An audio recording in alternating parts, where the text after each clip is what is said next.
오늘 욥기 41장 말씀 통해서 감사하자 하는 제목으로 같이 은혜 나눕니다. 욥을 향한 하나님의 말씀은 계속됩니다. 욥기 40장 전장에서 하나님은 베헤못을 비유로 들어서 당신의 절대적인 주권과 능력을 생생하게 보여주셨습니다. 이제 본장에서는 악어를 비유로 들어서 당신의 능력과 권세를 분명하게 깨우쳐 주시고 계십니다. 오늘 여기 본문에 나오는 악어는 히브리어로 리워야단이라고 그러는데 이 짐승은 원래 바다의 큰 동물이나 악어를 나타내며 오늘 여기 본문에 나오는 리워야단은 악어로 보는 것이 마땅한 해석일 것입니다. 악어는 그 형태에서도 볼 수 있듯이 고대인들에게는 감히 인간이 범접할 수도 붙잡을 수도 없는 괴력을 가진 괴물로 여겨졌습니다.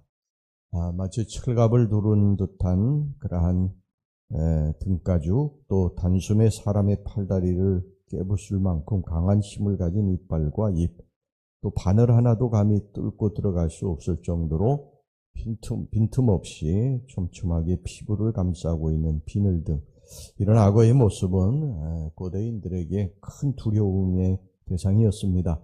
그런데 하나님께서는 욥을 향해서 그 악어를 비유해서 이렇게 물으셨습니다. 1절 말씀, 내가 능히 낚시로 리워야단을 끌어낼 수 있겠느냐? 노끈으로 그 혀를 맬 수 있겠느냐?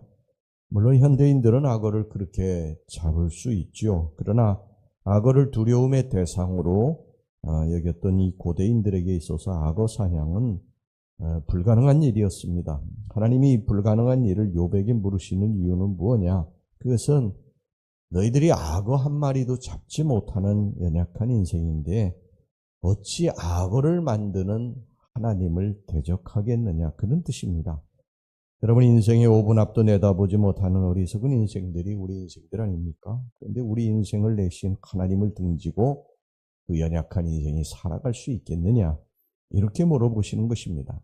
쌀 한 가마니도 한 손으로 들 수 없는 힘없는 인생이 하나님 등지고 살아갈 수 있느냐고 그렇게 물어보시는 것입니다. 우리가 교만을 버려야 됩니다. 배웠으면 우리가 얼마나 배웠고요. 우리가 경험이 많으면 얼마나 많습니까? 우리가 배웠으면 얼마나 배웠다고 하나님 앞에서 변론하고 따지고요. 하나님 앞서서 나서려고 합니까? 우리의 지혜가 도대체 얼마나 되기에 하나님보다도 잘난 척하고 살아갑니까? 이게 말도 안 된다는 것입니다. 우리는 늘 한 가지 사실을 잊지 마야 되는데, 피조물이다. 우리는 피조물이다. 하나님은 창조주시고 우리는 피조물이다. 창조주 하나님이 도와주셔야 사는 연약한 피조물이 바로 우리들이다. 그러므로 우리는 절대 교만해서는 안 됩니다. 그 다음에 하나님이 말씀하시는 것은 뭐냐면 악어 한 마리도 잡지 못하는 너희들이 무슨 불평과 원망이냐는 것입니다. 즉 아무것도 할 수 없는 너희들이 무슨 너희들이 나한테 와서 불평하고 원망할 일이 있느냐는 거예요. 사실 하나님이 우리에게 무슨 빚을 졌습니까? 하나님이 우리에게 빚을 졌기 때문에 우리들이 하나님 앞에 막 항변하고 왜 하나님이 나에게 이렇게 하셨습니까? 하고 대들고 따지고 원망하고 불평합니까? 하나님이 우리에게 빚진 거 하나도 없습니다. 오히려 우리들이 하나님 앞에 죄진 거가 너무 많이 있죠. 원망과 사실 불평을 들어야 할 사람들은 우리들이에요. 하나님 앞에서 우리가 얼마나 많은 죄와 허물들을 짓고 살아가고 있습니까? 그런데 우리는 오히려 하나님 앞에 왜 이렇게 하셨느냐, 왜 나에게 이렇게 하시느냐, 왜 이런 어려움을 주시느냐, 왜 고난을 주시느냐, 이렇게 따지지 않습니까? 하나님이 이렇게 말씀하셨어요. 11절 말씀 보세요. 누가 먼저 내게 주고 나로 하여금 갚게 하겠느냐? 온 천하에 있는 것이 다 내 것이니라. 이는 다른 말로 쉽게 풀이하면 나에게 준 것이 있다고 갚아야 할 자가 누구냐? 그런 말입니다. 이게 하늘 아래에 있는 모든 것이 다 내 것이라는 그런 말이에요. 사실 하나님이 이 세상의 주인 아니십니까?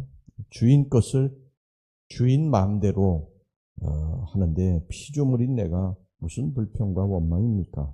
하나님이 뭐 내게 뭘 해줘야 될 의무와 책임이 있습니까? 없습니다. 단지 하나님이 우리를 은혜와 사랑으로 베풀어 주시는 것 뿐이지요. 하나님이 내게 무슨 해야 할 의무가 있습니까? 다만 우리가 당신의 백성이니까 사랑하시는 거예요. 독생자도 그래서 이 땅에 보내신 것이고, 이스라엘 백성들이 광야길을 걸어갈 때 하나님께서 물을 주시고 만나를 내려주신 것도 하나님이 우리를 사랑하셔서 그러신 것이지 무슨 우리에게 빚이 있어서 그런 거 아닙니다. 우리 인생 광야에 걸어가는데 하나님이 우리들에게 베풀어 주시는 것은요, 우리를 사랑하시기 때문인 것입니다. 우리에게 어떤 빚과 책임이 있어서 그런 것이 아닙니다. 그러므로 우리는 내가 원하는 것을 갖지 못했다고 해서 하나님 원망할 수 없습니다. 내가 가지고 있던 것을 빼앗겼다고 그래서 하나님 원망할 수 없어요. 그래서 욥은 주신 자도 여호와시요 취하신 자도 여호와시니 그리고 어리석게 여호와를 원망하지 아니했다고 그러지 않습니까?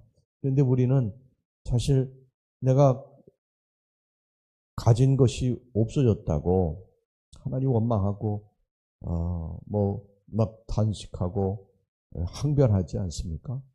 그 원래 하나님 것이었는데 하나님이 그냥 우리들에게 주신 걸 걷어가신 것 뿐인데 그냥 우리 막 따지듯이 하나님 앞에 그러지 않습니까?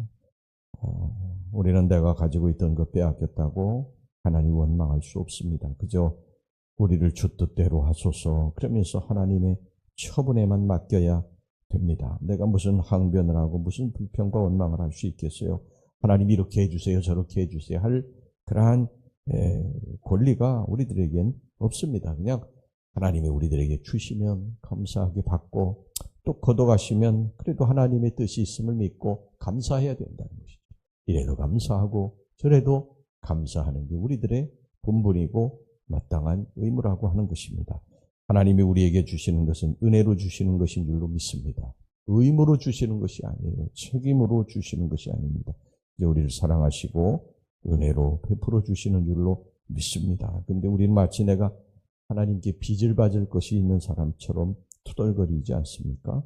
오히려 우리는 빚진 인생이에요. 바울도 로마서 8장 12절에서 우리가 빚진 자로 돼 이렇게 말을 하고 있지 않습니까? 그래서 사도 바울은 이런 빚진 자의 심정으로 평생을 살아간 사람이에요. 복음 전하는데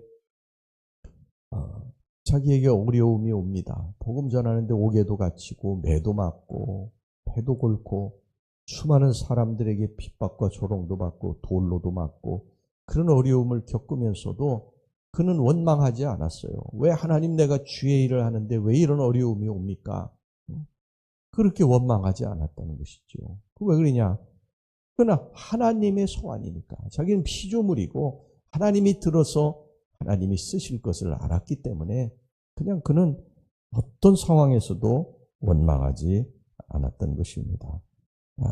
여러분 우리가 받을 수 없는 죄인들이 땅에 살아가는데 받는 것뿐입니다.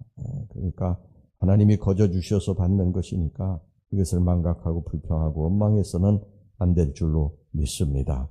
우리가 감사할 조건이 있을 때 감사하는 것도 중요해요. 그러나 어려움이 있을 때도 하나님이 또 어떤 뜻이 계시겠지. 그러고서 원망하지 않고 감사하는 것 대단히 중요한 것입니다. 주신 자도 여호와시오 취하신 자도 여호와시니 어리석게 여호와를 원망하지 아니했다. 우리는 하나님이 우리를 사랑하심을 믿고 하나님께 감사해야 될 줄로 믿습니다. 고난이 와도 하나님의 뜻이 있음을 믿고 하나님의 처분만 바라보고 무익한 종이라고 하나님 앞에 납작 엎드려야 할 것입니다. 우리가 호흡하는 거 하나만이라도요 정말 감사할 일입니다. 우리가 지금 이렇게 하나님의 성전에 나올 수 있는 것 자체만으로도 감사해요. 아침에 눈을 뜰 수 있는 것만 해도 우리가 감사한 것입니다. 우리가 먹을 수 있는 것 이거 하나만이라도 감사하고요. 우리가 볼 수 있는 것 또 들을 수 있는 것 우리가 걸을 수 있는 것 이거 하나만이라도 우리는 감사해야 되는 것입니다. 이 충분한 조건이 되는 거예요. 우리는 어떤 상황에서도 그저 하나님은 창조주시고 우리는 피조물이다. 이것을 기억하시고 어떤 일이 내게 닥친다 할지라도 원망하지 말고 하나님 감사합니다. 또 어려움이 와가지고 힘들음 하나님 뜻이 계실 줄 믿습니다.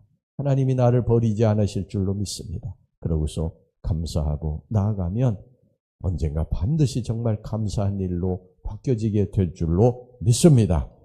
기도하겠습니다. 하나님 아버지, 우리가 감사할 이유가 있을 때 감사하는 것도 중요하지만, 그러나 아무리 살펴봐도 감사할 조건이 없을 때도 변함없이 하나님을 창조주로, 조물주로 인정하고 우리를 피조물로 인정하고 하나님 앞에 감사하는 것 정말 중요한 일인 줄로 믿습니다. 어떤 상황에서도 하나님 원망하지 말고 감사하고 살아갈 수 있게 주시옵소서. 예수님의 이름으로 기도하옵나이다. 아멘.